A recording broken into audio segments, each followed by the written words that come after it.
Hi, you're listening to Book Chat with author Vivian E. Moore.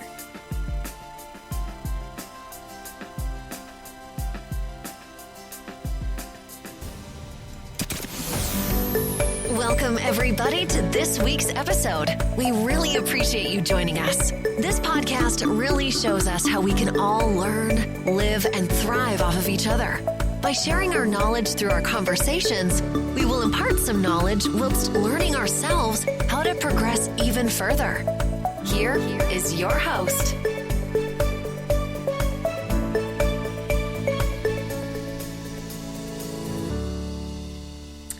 Hello and welcome to Book Chat. I am your host, author Vivian E. Moore. I hope everyone had a great week and I hope you are having a wonderful weekend.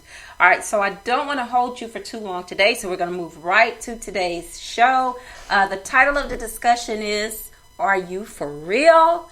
And the topic is authenticity in writing. What makes your writing authentic? To answer that question, first, let's look at the definition of authentic, which means original or genuine, real, true. Okay? That's a great start, right? All right. So it's okay to admire other artists, their work, and even quote it in some cases. The objective is to be organic and keep your expectations high, essential for the writer and reader. If you value what you write, chances are the reader will as well.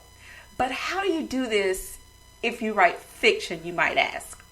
Well, the simple answer is to keep it as real as possible, okay? You incorporate as many factual details within the story and the characters. Everything you write doesn't have to be made up, but verifiable when necessary, because you know how we love to fact check just about everything, all right? So readers love it when stories are interwoven with the truth. So one of my favorite books is A Discovery of Witches by author Deborah Harkness, which is now it's a television series. I forget. I think it's on AMC or Sundance or Chiller or whatever. One of those television stations that you can stream. And so, of course, I stream just about everything because it just, I don't know, everything is just so accessible now by streaming. You don't actually have to have cable anymore as long as you have the internet and able to download streaming apps, which is just, for me, it's just the most wonderful thing ever. But anyway, that's one of my favorite programs right now. Well, actually, it's been one of my favorite programs for a while, but before I saw the program, I read the books. And the first one, it pulled me in completely. And so I had to read the whole series, which is 3. And I wish there was more, but I mean, it's just so great. Okay. I just enjoyed it so very much. But, if you are familiar with The Discovery of Witches and that author, Deborah Harkness, then you know that she is not only a fantastic storyteller, but a historian as well. And she loves to weave fiction with historical and scientific facts. I mean, she goes so deep into science, and that's really one of the things that pulled me in, because history and science are 2 of my most favorite subjects in the world. And how she breaks down the anatomy and the DNA and all of these things, and I'm like, oh my goodness. I mean, she goes deep into genealogy, to explain how those characters, if you're not familiar with the book, it's about vampires, witches, and demons. So for the vampires are not able to sire other vampires, the witches are unable to do magic, and then the demons are losing their minds. So, she put these labels on these figures in the story, on these characters in the story. And if you look past that, I understand if you're not into, fantasy and things of that nature. If you just see it from that perspective and not go too deep into it, and get biblical about it. Pardon me, I had to take a drink because my voice was getting ready to go out. But anyway, it's just mostly it's a story, basically. And it's just good writing. It's great writing. It's what it is. And you will love it. I'm telling you now, you will love it. If you watch that first episode, you will absolutely go in deep and want to watch every single episode and every single season. It will hook you. It's a lot like Outlander, really, not really like Outlander, but it's a series like Outlander and historical like Outlander. And Outlander, is based on fantasy as well, because if you're familiar with that story and that author, Donnie Gabaldon, then you know that it's about time travel. And one of the main characters of that story, of that series, is able to time travel. So she goes back in time, and that's how she meets Jamie Fraser, her love, the love of her life. That's how she meets him. But anyway, and she deals a lot in history and genealogy and things of that nature as well. So, if that's your thing, if that's your cup of tea, then you'll like it. But the fact that I'm trying to make is that even though these stories are fictional, the characters are fictional, she has taken truth and interwoven it, to make the story more interesting. But also, a lot of the things are factual that you can actually go and look up and see for yourself, that they are based on truth. So that to me is authentic writing. In my opinion, those elements make the story fascinating because it has the perfect amount of truth and fiction, and it is a prime example of authentic writing again. But still, no matter how much you admire fellow authors, their writing, it's important not to duplicate them and remain true to yourself. You always want to remain true to yourself because I think you get more satisfaction when you know that your ideas are original and not based on someone else's. Now, a lot of stories have the same. Sometimes they have the same premise, but the stories are completely different. And it's unavoidable because great minds think alike. You may have the same premise as another author, but still the stories are very, very different. And so that's what makes those stories authentic. And the best way to do that is to write about what you know, establishing your place in the writing world. That's what you want to do. And you need to stick to what you know and use it as an advantage, because that always works. If I call myself a romance author, and which, I know a lot about romance and relationships and things of that nature. I'm not a relationship guru or anything along those lines, but I know something about romance. So that's what I tend to write about. But lately, I've sort of jumped over to young adult, but still it falls under that romance heading. So I'm just writing from a different perspective. Instead of adult, I'm doing young adult. But still, I'm staying within my lane. I'm staying in my lane. I'm writing about what I know. And so that makes the story more authentic when you do that. And, if you want to sort of, go on an adventure and write outside of your element, say, you want to do a horror story or you want to do mystery or things of that nature. All stories have a little bit of all of those genres mixed in with them. But specifically, if that's what you want to write about, then I would suggest, if that's not normally what you write about, that you do your research, do your homework, do it well, because it will show if you haven't done those things in the story. When you start to read it, things won't add up, they won't make sense. So if they don't make sense to you, then they're definitely not going to make sense to the reader. So, it's good to be adventurous and do something different, to think outside of the box. So don't ever think that you can't do that, but just make sure that you've done your homework before you start, because you want it to be authentic, you want it to be good, and I mean, you can write authentically without making it sound like a memoir, okay? And another unrelated example of authentic writing is what we read or watch every day. Okay, I'm talking about the news on cable and the news, if you download the newspaper or you read magazines, whatever, at least we hope what we see reported by journalists and newscasters holds some truth.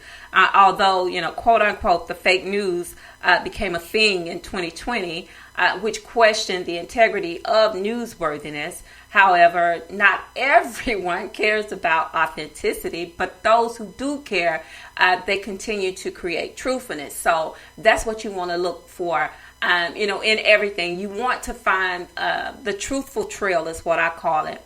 Things that make sense, things that add up, things that you can verify.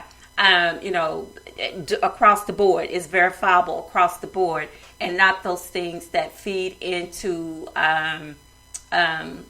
unworthiness, untruthfulness, propaganda, things of that nature. Those things you want to stay away from if you are, or if you're looking for authenticity from news and things of that nature. And another feature of authentic writing is how well you do the job. My mother always said, practice makes perfect. And I still believe that. The more you practice something, the better you get. I remember the first time I attempted to fry some fish. Okay, I'm from the South. That's what we do. We eat fried food, okay? We eat fried chicken, fried fish. Anything that's friable in grease, we're going to eat it, okay? So don't judge us. But anyway, my first time frying fish was not a good experience because I scrambled it. If you ever had scrambled fish, it's still tasty. But, I mean, appetizing, it's not that at all. It does not look appetizing at all. But anyway, the second attempt at frying fish came out perfect. So, I kept practicing until I got it right. I had to make adjustments here. I had to make adjustments there. And those are the same things that you have to do in your writing. You have to make adjustments where necessary, to make it come out perfect. And, in the end, what we say and do will always be judged. And sometimes we are our worst critics. So, I'll just leave you with these takeaways. Practice relentlessly until you find your niche. Challenge yourself and be yourself. Authentic first impressions will always outweigh superficiality. Authenticity is always the best policy in life and writing. All right.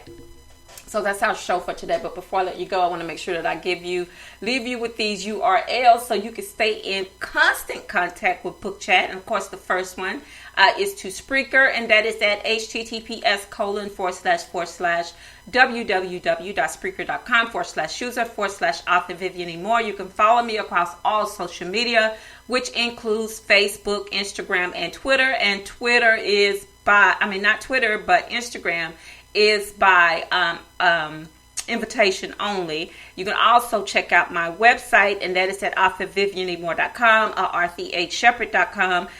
Please check out my blog. My weekly blog is updated every Saturday. That is https://vivianemore.blogspot.com. All right. And so if you missed today's live show, don't fret, because you can always listen to the recorded episodes. Today, going all the way back to, good gracious, I don't know how long, but they're all there. And of course, you can listen to it on Spreaker, Apple Podcasts, Spotify, iHeartRadio, Google Podcasts, Castbox, Deezer, Podcast Addict, Podchaser, YouTube, SoundCloud, JawSavin, iTunes, Audible.com, Verbal, and Luminary. And there are many, many more. Anywhere where you listen to podcasts on a regular basis, you can find Book Chat just by typing in Book Chat or typing in Author Vivian E. Moore. It will take you straight there. All right. You can get every single episode. All right. So tomorrow is Worship Day. It is the first Sunday of March. Can you believe it? We're already here in March. My goodness, how time flies. But anyway, we're having some pretty super nice weather down here in the South. It's springtime. Springtime has officially sprung in the South. Not to say that we won't have some more cold spurts, But right now, we're just enjoying the beautiful blue skies and the warm days and the nice warm breezes. I typically don't open up my windows and things like that during the spring months. But since the trees aren't really budding right now, I can do that because I have allergies. I have super bad allergies. So, I don't go outside a lot because I don't want to get sick, and then I don't open up the windows a lot because I don't want the pollen coming in. But right now, pollen is very low, so, I can open up the windows and get some fresh air out the house, from all the winter stillness and all of that jazz, and let in some fresh air and let in those warm breezes and the sunshine. So I hope you are enjoying it. Enjoying the weather wherever you are. If you're still having snow and ice, then I'm so sorry for you. Maybe you should move down south or someplace, more warmer. But anyway, the point is tomorrow is worship day, and I hope that you're planning to attend service somewhere, whether you're still listening to it, streamed into you, or if you're actually going out to the different churches and things of that nature and listening to the sermons first and forehand. Just remember to invite family members and friends to come to listen as well. But be safe in doing this. I know that, as the COVID cases start to go down, then the wearing masks and things of that nature are sort of, moving back away too. So, just be careful, just be safe, especially if you have not been vaccinated. You want to stay safe and you want to keep your family safe.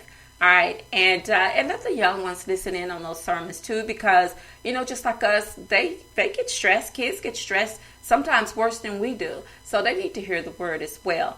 It can only make things better. And also remember to tell those who are closest to you how you feel about them, because tomorrow is not promised. Today may be the only chance you get to say that. So I love you. I hope you love me back. Until the next time you hear my voice, God bless you and goodbye.